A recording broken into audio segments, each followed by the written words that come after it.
So that begs this question, what is service design?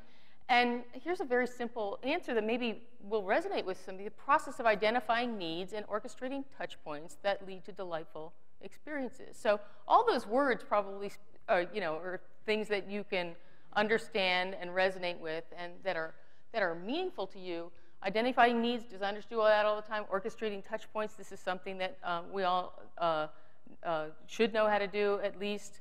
The orchestration maybe be a little left to your imagination. Delightful experiences has been something that the design community has been struggling with, to not only to understand how to deliver them and to create them, but also to get the clients to know the meaning of experiences. And so that's been something that's been happening. But I'm here to tell you that services and products are very different in a way, and I want to draw out these distinctions for you so you understand them as well as you can, because you have to realize that most of our knowledge is based on this whole product world, which you could fill this room full of all the textbooks and all the conferences and all the people and all the experts and everything that knows about products, but you cannot do that for services, and there's many reasons for it. It's a very nascent science, even though in 20 years it's gotten to be 80% of the economy. So we have some catching up to do. I'd say the first thing that's different, well, the first thing that's not different about services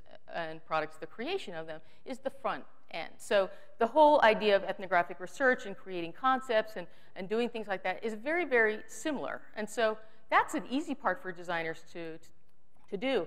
When you get into more of the development area, it becomes very different. So in the product world, of course, we have the interfaces that are engineering and manufacturing. We all know about that. But in the services world, it's more about when you're changing an organization, you're changing a process, you're changing a system. And so the points of interaction are very different. And the whole idea of prototyping cannot be static any longer, because it has to be dynamic, because it's a service, right? And so when you get to the implementation, of course, then you're dealing with oftentimes very big money, very big change management efforts, and IT infrastructure and things like that cost millions and millions of dollars. And so it's different from that standpoint. And so when you think, well, we know everything we need to know about designing services, I'd say, yeah, you know a lot, but you don't know everything, and it's worth knowing a lot more to be able to master some of these points of integration that will allow the services to live in a robust manner as you conceive them. So there's a wonderful framework that I'm going to explain to you that I learned a long time ago when I was at Harvard Business School. There, at that point in time, this group is now retired, most of them. There was a very good academic group that did service management. And it wasn't about service creation, it was about service management. So they were sort of grounded in the quality movement and things like that. But a lot of this is drawn from a framework that was developed by one of those academics, Earl Sasser, who I think is retired now. But I just want to draw out what's different about services along the lines of what's different, how design can help in the services world based on this framework. So the first thing is this idea of addressing intangibility. So services are inherently intangible, and it is up to the companies that produce them to make this intangible thing tangible. So when I say to you, Ritz-Carlton, you think of one thing. When I say to you, Holiday Inn, you think of another thing. And the way that companies allow those things to happen in your mind is really good branding. And so services, to be able to transcend this problem of intangibility, it's inherently important for service companies to be well branded. So we all know how designers play in that field, but I would say also that this whole new science of customer experience management, which is also a very nascent science that you cannot go to school for any place in the United States as far as I know, is an important place for designers to play, especially as more and more companies get more and more serious about this. And you can debate that there are efforts and there are efforts. The effort where the customer experience management is at the end of the 1-800 line, and that's their customer experience management, is very different than the customer experience management that's happening at the highest level of the corporation. And so I use JetBlue here because, of course, Linda and Fast Company did a wonderful story on them, and they really get it, and they get this idea of the branded touch point design. So, and you can see what it's done for this small airline. It makes a difference to us, and you can encounter this when you go and experience their services. Now, they get it, But think about other people in their industry that don't get it. When you go to, when you're taking a United Airlines flight, are you raving about the services and the branded touch points that you're receiving? No, right? And there's so many companies in the world that don't really get this. I think banks, for example, are not, on top of this. Rental car companies are not on top of this. The other parts of the financial institutions are not on top of this. So this is an area where designers can really shine, provided that they have somebody, when they knock on the door, somebody's at home about this whole idea of customer experience management and branding and so forth. So there's a lot of if. But you can see here how wonderful it looks when it's done really, really well. Another problem with, or challenge for service businesses is this idea of heterogeneity. And it's a hard word to say even, but every service experience is different, because if you have human to human, you have a different person and a different person providing and a different person buying. That's one area. You have human and machine interfaces, and you have machine to machine interfaces. And so all these have to be accommodated. And so in the designer's world, well, first let me say, the trick in this domain is that what you want to do is try to drive quality through making things stable and the same, but to be able to drive differentiation and delight by being able to do things differently for different kinds of people as you encounter them. And so, that's not an easy task, especially when you're doing something in the mass market. So my idea here is about design research being very valuable to companies. And this is, you probably know the story of Keep the Change, how finding the latent needs of the people that wanted to save led to this new product that was extremely well designed, very accessible, and the first year that it came out, 3 million people signed up for the service.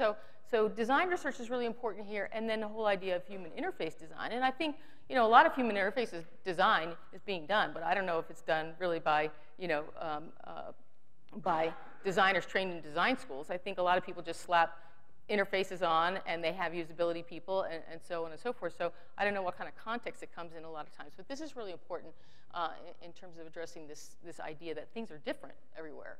The third one is about, this is really interesting, addressing concurrent consumption and delivery. So services are bought and sold at the same moment, which is very different than a product. You can go to you can go to an electronics store and buy a television set and leave it in a box in the back of your car, and you can come back to it whenever you want to. But when you're experiencing services, it's bought and sold at the same time. And so this requires that service companies be really good at operational excellence.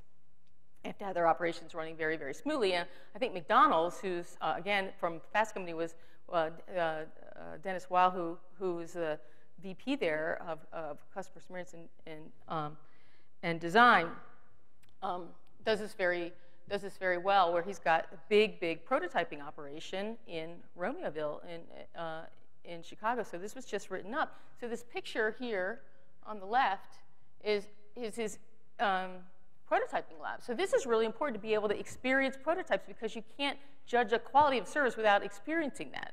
And a lot of times you can't communicate to anybody unless they can experience it. So another element about having experienced prototyping on board as a one skill is also to have other design skills like visualization and other things that allow people to be able to join in. Because when you're developing and designing services, you've got lots of functional people that have to play at the production of the services. And so for Dennis, for example, at McDonald's, they prototype the back of the house, the people that are running the kitchen and all that, and then the front of the house, how customers are interacting, and then all the people, the functional people within the McDonald's organization, the IT people and the food service people and on down the road, all come from different backgrounds. And the designer's ability to be able to galvanize an idea and to be able to get feedback from people is really, really important in these environments. Otherwise, it would be like the Tower of Babel, and people are thinking different things all the time. So this is really helpful for service businesses. And the last one is this idea of being able to address the problem of multiple touch points, which is new because of the internet that's come on in the last 10 years. But you can't turn services off.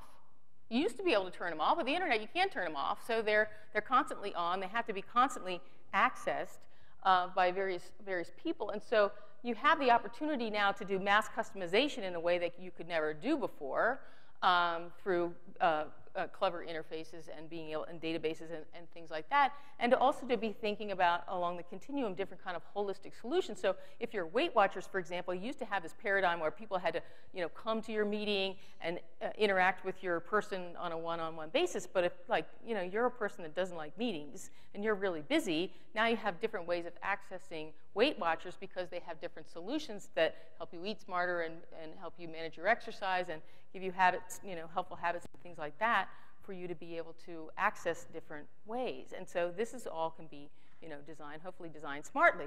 And it is being designed, but are designers designing it? That's a question that I have.